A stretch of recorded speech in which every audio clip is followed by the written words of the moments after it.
Right digital exclusive లో మనం చూస్తున్నాం వరంగల్ వ్యాప్తంగా మోంతా తుఫాన్ ఎఫెక్ట్ కనిపిస్తుంది. ఇప్పటికే అనేక ప్రాంతాలు నీట మునిగాయి. 34 సెంటీమీటర్ల వరకు వర్షపాతం నమోదవుతున్నట్లు చూస్తున్నాం వరంగల్లోని పలు ప్రాంతాల్లో. ఇప్పటికే అనేక మందిని సురక్షిత ప్రాంతాలకు తరలిస్తున్నారు అధికారులు. నీట మునిగిన లోతట్టు ప్రాంతాలని మనం బిగ్ టీవీ స్క్రీన్ పై చూస్తున్నాం. కానీ విని ఎరుగని రీతిలో వర్షం దంచుకొడుతుంది. కుండపోత వర్షంతో అక్కడ ట్రై సిటీస్ అన్ని కూడా మునిగినట్లుగా కూడా నీటి మునిగినట్లు కూడా మనం చూస్తున్నాం. రోడ్లన్నీ కూడా జల దిగ్బంధంలో ఉన్నాయి. అయితే ప్రజలు తమ ప్రాణాలని కాపాడుకునేందుకు ఇప్పటికే ఏదైతే లోతట్టు ప్రాంతాల నుంచి సురక్షిత ప్రాంతాలకి తరలి వెళ్తున్న దృశ్యాలను కూడా మనం బిగ్ టీవీ స్క్రీన్ పైన చూస్తున్నాం. నిన్న రాత్రి నుంచి తెలంగాణ వ్యాప్తంగా భారీగా వర్షాలు కురుస్తున్నాయి. ప్రధానంగా వరంగల్లో మొదటి ఉదయం నుంచి నాన్ స్టాప్ గా వర్షం కురుస్తుంది. వరద నీరు ఇళ్లలో కూడా చేరుతున్న దృశ్యాన్ని మనం బిగ్ టీవీ స్క్రీన్ పైన చూస్తున్నాం. రోడ్లు కాలనీలు ఏవి తేడా లేకుండా వరద ప్రవహిస్తున్న దృశ్యాలను కూడా బిగ్ టీవీ స్క్రీన్ పైన చూస్తున్నాం. దీంతో ప్రజలందరూ కూడా ఇళ్లలోకి నీళ్లు చేరుతున్న క్రమంలో తమ ప్రాణాలని కాపాడుకునేందుకు మొదటి అంతస్తులోకి వెళ్తున్న దృశ్యాలను కూడా మనం బిగ్ టీవీ స్క్రీన్ పైన చూస్తున్నాం. అయితే వరంగల్లోని సిటీలో అంతా కూడా వర్షపాతం నమోదవుతున్న క్రమంలో అంధకారం నెలకొందని చెప్పుకోవచ్చు. సిటీలో చాలా ప్రాంతాల్లో కూడా వర్షపాతం అధికంగా నమోదవుతుంది. పర్వతగిరిలో రికార్డు స్థాయిలో 34 సెంటీమీటర్ల వర్షపాతం నమోదవుతుంది. ఈ వర్షపాతం అర్ధరాత్రి వరకు కూడా నాన్ స్టాప్ గా నమోదయ్యే అవకాశం ఉన్నట్లుగా కూడా అధికారులు అంచనాకు వస్తున్నారు. అర్ధరాత్రి వరకు కూడా ఇదే విధంగా వర్షం అనేది వస్తే కనుక, ఇదే విధంగా నాన్ స్టాప్ గా వర్షం కురిస్తే కనుక ఇంకా అనేక ప్రాంతాలు కూడా నీటి మునిగే అవకాశం కనిపిస్తుంది. అయితే ప్రస్తుతం వరంగల్లో పరిస్థితి ఏ విధంగా ఉందో మన దగ్గర కొన్ని విజువల్స్ ఉన్నాయి. ఫస్ట్ అవి చూద్దాం.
బాలసముద్రం ఎస్ఎస్ చౌరస్తా సెక్షన్ ఆఫీస్.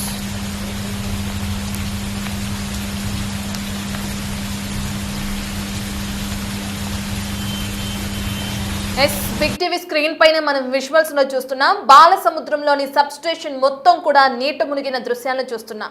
దీంతో చాలా వరకు కూడా అధికారులు ఆ నీటిని బయటకు తరలించే ప్రయత్నం చేస్తున్నప్పటికీ కూడా అక్కడ కార్యకలాపాలకి అంతరాయం ఏర్పడిందని చెప్పుకోవచ్చు. ప్రస్తుతానికైతే వర్షపాతం అధిక మోతాదులో నమోదవుతున్న కారణంగా నీరు అనేది కూడా ఆఫీసుల్లోకి కార్యాలయాల్లోకి సబ్ స్టేషన్ లో కూడా పూర్తిగా నీట మునిగేంత వరకు కూడా నీరు చేరుతున్న దృశ్యాలు కూడా మనం చూస్తున్నాం. బాలసముద్రంలో పరిస్థితి ఆ విధంగా ఉంది. సో నీళ్లు ఎంతవరకు వచ్చాయంటే ఆ కార్ని వాహనాలను చూస్తే మనకు అర్థమవుతుంది. చాలా వరకు కూడా అన్ని ఆ నీళ్లలో మునిగిపోయే పరిస్థితి నెలకొంది. ప్రధానంగా మనుషులకి మోకాళ్ల లోతుల్లో కూడా నీరు చేరే అవకాశం కూడా కనిపిస్తుంది. అక్కడ ప్రజలందరూ కూడా లోతట్టు ప్రాంతాల్లో ఎవరు కూడా నివసించొద్దు, ఖచ్చితంగా సురక్షిత ప్రాంతాలకు వెళ్ళమని చెప్పి కూడా అధికారులు సూచనలు జారీ చేస్తున్నారు. ఇదే కాకుండా అనేక మంది తమ ప్రాణాలను కాపాడుకునేందుకు విజువల్స్ లో మనం చూస్తే అర్థమవుతుంది. ఎక్కడికక్కడ జల దిగ్బంధంలో నిండిపోయిందని చెప్పుకోవచ్చు. వరంగల్ మొత్తం కురుస్తున్న భారీ వర్షాల కారణంగా బస్ స్టేషన్స్ కానీ, సబ్ స్టేషన్స్ కానీ, రోడ్లు కానీ, బిల్డింగ్స్ కానీ, ఇళ్లు కానీ తేడా లేకుండా వరద ప్రవాహం అనేది కొనసాగుతుంది. వర్షపాతం ఏ రేంజ్ లో నమోదవుతుందో ఈ వరదని, ఈ రోడ్ల మీద నిలుచున్న నీటిని చూస్తేనే మనకి క్లియర్ గా అర్థమవుతుంది. వాహనాలన్నీ కూడా నీటి మునిగే, ఇంకా ఇదే రీతిలో వర్షపాతం అర్ధరాత్రి వరకు కూడా కొనసాగే అవకాశం ఉందని అధికారులు అంచనా కోస్తున్నారు. సో ఇటువంటి క్రమంలో ప్రధానంగా జాగ్రత్తగా ఉండాలి.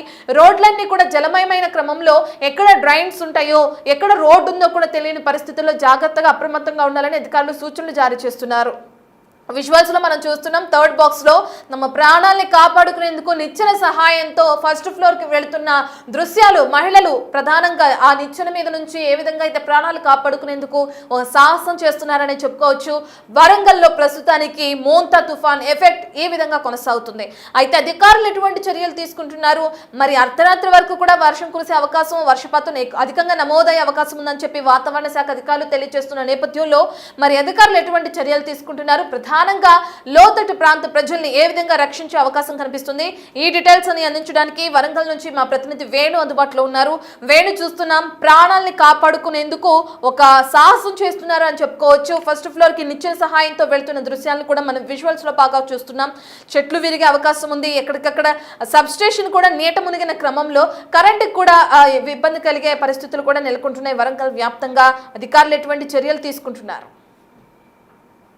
ప్రస్తుతం అయితే వరంగల్, హన్మకొండ నగరాల్లో ఊహించిన రీతిలో వర్షపాతం నమోదైంది. వరంగల్, హన్మకొండ టౌన్ లోని వివిధ ప్రదేశాల లోపల 19 సెంటీమీటర్ల నుంచి మొదలుకుంటే 24 సెంటీమీటర్లు అత్యంత భారీ వర్షపాతము గత 50 సంవత్సరాల్లో ఎన్నలేని వర్షపాతం నమోదైంది. అయితే ప్రస్తుతం 5:30కు తెరిపించిన తర్వాత వర్షపాతం మళ్ళీ నమోదు కాదని భావించినా గానీ మళ్ళీ 6:38 నుంచి తిరిగి వర్షం ప్రారంభమైంది. దీంతో మరోసారి భారీ విధ్వంసం తప్పనటువంటి సూచనలు అయితే ఈ ట్రై సిటీ పరిధి లోపల కనిపిస్తున్నాయి. ప్రధానంగా హనుమకొండ నగరం అయితే పూర్తిగా జలదిగ్బంధం అయింది. ఎక్కడికక్కడ కాలనీలు, అటు అపార్ట్మెంట్లు, ఇండివిజువల్ హౌసెస్ ఏది తేడా లేకుండా కంప్లీట్ గా చెరువులో మునిగిపోయినట్టుగా కూడా కంప్లీట్ గా జలమే ఎక్కడ చూసినా కూడా వాన నీరే కనిపిస్తా ఉంది. ప్రధానంగా గ్రేటర్ వరంగల్ పరిధి లోపల వరంగల్ అండర్ బ్రిడ్జ్ ప్రాంతం కంప్లీట్ గా నీరే మునగడంతో అక్కడ భారీ వరద ఉప్పొంగి ప్రవహిస్తుండడంతో అటు వరంగల్ టు ఖమ్మం 563 హైవే పై రాకపోకలు నిలిపివేశారు. దాంతో పాటుగా సంతోష్ మాత temple, Annapurna garden, Hunter road ఈ ప్రాంతం అంతా కూడా కంప్లీట్ గా ఒక వాగుల ప్రదేశం అంతా కూడా ఆ రహదారి అంతా కూడా వాగులు తలపిస్తుంది. సో ఆ వైపు వాహనాలు వెళ్లకుండా బారికేడ్లు ఏర్పాటు చేశారు.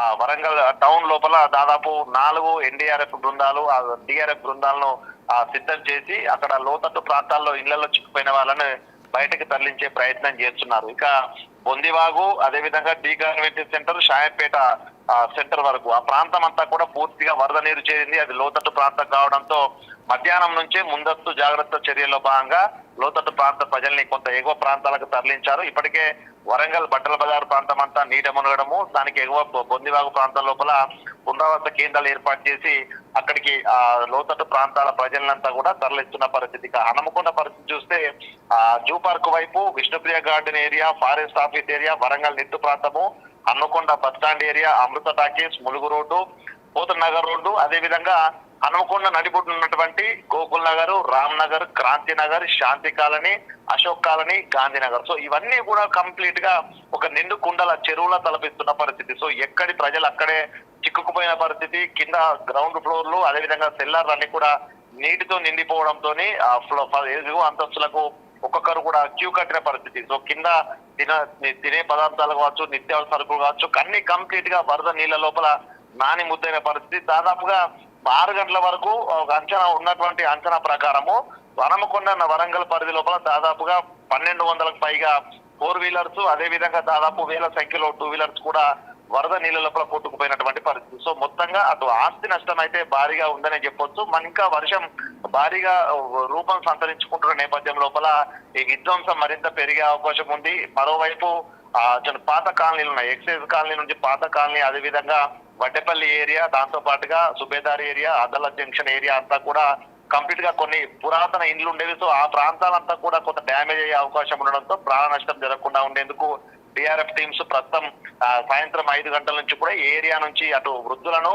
చిన్నపిల్లల్ని అయితే రక్షిస్తూ ఎగువ ప్రాంతానికి అయితే తరలిన పరిస్థితి. మొత్తంగా అయితే ఇది ఒక రకమైనటువంటి యుద్ధ ప్రాతిపదికన చర్యలు కొనసాగుతుంది. అంటే అత్యవసర పరిస్థితి ప్రస్తుతం ఈ ట్రై సిటీ పరిధిలో కనిపిస్తుంది. ఇక కాజీపేట పరిస్థితి చూస్తే ఆ కాజీపేట సోమిడి ఏరియా అంతా కూడా వరద నీటితో నిండిపోయింది. ఆ నిట్టు ప్రాంతం నుంచి ఎస్బీఎస్ కాలనీ నుంచి కంప్లీట్ గా కాజీపేటకు వెళ్ళేటువంటి ఏరియా, సో డీజిల్ కాలనీ వరకు అంతా కూడా మొత్తంగా జలమయమైన పరిస్థితి. ఓవైపు బట్టుపల్లి రోడ్డు, అదేవిధంగా తరాలపల్లి రోడ్డు, కడుచుకొండ బ్రిడ్జ్, ఈ కాజీపేటకు సంబంధించిన ఏరియా అంతా కూడా కంప్లీట్ గా నీళ్ళన్నీ కూడా కాలనీ లోపల లోతట్టు ప్రాంతాల్లో ఆగిపోయి మొత్తం ఒక చెరువును తలపెచ్చిన పరిస్థితి. సో ప్రజలు ప్రాణ నష్టం జరిగి ఉంటుంది కానీ అంచనా వేయలేని పరిస్థితి. వేణు, మీరు చెప్తున్నట్లుగానే అనేకమైన కాలనీలు నీట మునిగాయి. వరంగల్ వ్యాప్తంగా భారీగా వర్షపాతం నమోదవుతున్న నేపథ్యంలో ఏదైనా ఎమర్జెన్సీ సిచ్యువేషన్ ఉంటే, అంటే ఎవరైనా గర్భిణీలు ఉన్నా లేదంటే వృద్ధులు ఉన్నా, అటువంటి వాళ్ళకి ఎమర్జెన్సీ సిచ్యువేషన్ వచ్చినప్పుడు అధికారులు ఎటువంటి చర్యలు తీసుకుంటున్నారని చెప్పుకోవచ్చు. సహాయక చర్యలు ఏ విధంగా కొనసాగిస్తున్నారు? టోల్ ఫ్రీ నంబర్స్ ఏర్పాటు చేశారా? సహాయక శిబిరాలను ఏర్పాటు చేశారా? దానికి సంబంధించిన డీటెయిల్స్ ఏ విధంగా ఉన్నాయి?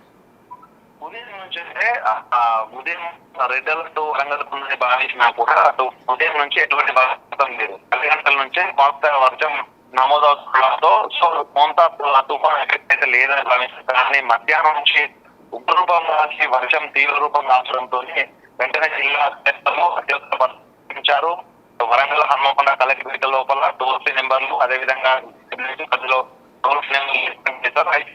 అనూహ్యంగా వచ్చినటువంటి ఈ వర్షానికి దాదాపుగా ఒక్కొక్క చోట సరాసరి 15 నుంచి 28 సెంటీమీటర్లు నమోదు కావడంతో అధికారుల ముందస్తు చర్యలు ఏం చేసినా కూడా ఎవరిని కూడా ఈ యొక్క లోతట్టు ప్రాంతంపై తరలించేటువంటి పరిస్థితులు. ఎందుకంటే ఆ స్థాయిలో వర్షం పడింది, ఆ స్థాయిలో బాధ్యత కానీ ఆ ప్రభుత్వ యంత్రాంగం సిద్ధమైనటువంటి ఆ సిబ్బంది ఈ తరలింపులో కూడా పరిస్థితి కాలేకపోయారు. మరోవైపు హనౌరా నుంచి వరంగల్ రైల్వే స్టేషన్ ప్రాంతం అంటారు. అంబులెన్స్ లో ఆ లోతట్టు ప్రాంతం అయితే ఆ కంప్లీట్ గా లోతట్టు ప్రాంతం నుంచి కొంతమంది వృద్ధులను తరలించే ప్రయత్నం చేసిన అంబులెన్స్లు కూడా దారి లేనటువంటి పరిస్థితి. ఎందుకంటే రహదారులు అన్ని కూడా ఎక్కడికక్కడ వరద పోటు రావడంతో అధికారులు ఎక్కడెక్కడ రహదారులు అక్కడ చేస్తే ప్రమాదాలు జరుగుతుంది. కాబట్టి ముందు భాగంగా ఎక్కడెక్కడ వాహనాలు నిలిపేశారు. దీంతో కంప్లీట్ ట్రాఫిక్ మైండ్ ఎక్కడికక్కడ ట్రాఫిక్ చిక్కుపోయిన పరిస్థితి. దీంతో కొంత అత్యవసరటువంటి అంబులెన్స్ కానీ ఇతర వాహనాలు కూడా బయటకు వెళ్ళే పరిస్థితి. ఈవెన్ పోలీస్ అధికారులు కూడా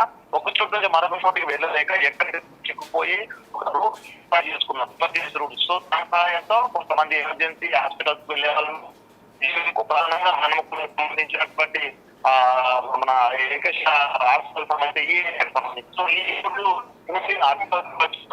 వస్తాయి కాబట్టి ఏరియా లోపల ప్రత్యేక రూట్ చేసుకుని అట్లా గర్భిణీ స్త్రీలు కావచ్చు, ఇతర ఆరోగ్య సమస్యల వారు ఎమర్జెన్సీ ఆసుపత్రులకు వచ్చే వాళ్ళకి తరలించేది ఆల్టర్నేట్ ఏర్పాటు చేస్తారు. కానీ ప్రస్తుతానికి కూడా ఇంకా ఎంతమంది అనేది కూడా కంట్రోల్ రూమ్ దాదాపు మధ్యాహ్నం 2 గంటల నుంచి 6 గంటల వరకు దాదాపుగా 195 కాల్స్ వరంగల్ కలెక్టరేట్, అదేవిధంగా 229 కాల్స్ హనుమకొండ కలెక్టరేట్, అంటే దాదాపుగా 500 ఎమర్జెన్సీ కాల్స్. ఇందులో అనారోగ్యంతో ఉన్నవారు, చిన్నపిల్లలు, వృద్ధులు, ఇబ్బందితో ఉన్నవారు, అదేవిధంగా ప్రమాదం సో ఇవన్నీ చూసుకుంటే తెలుసుకోవాలి ఈ స్థాయిలో ఉన్నారంటే దాదాపు బాధితులు చాలా మంది ఉండొచ్చు. సో రేపటి వరకు కూడా అంచనా వేసేటువంటి పరిస్థితి కనిపిస్తుంది. సో చూడాలి, ఈ రోజు రాత్రి కనుక ఇదే వర్షం కంటిన్యూ అయితే నగరం అంతా కూడా ప్రళయంలో చిక్కుపోయేటువంటి పరిస్థితి ఉంది.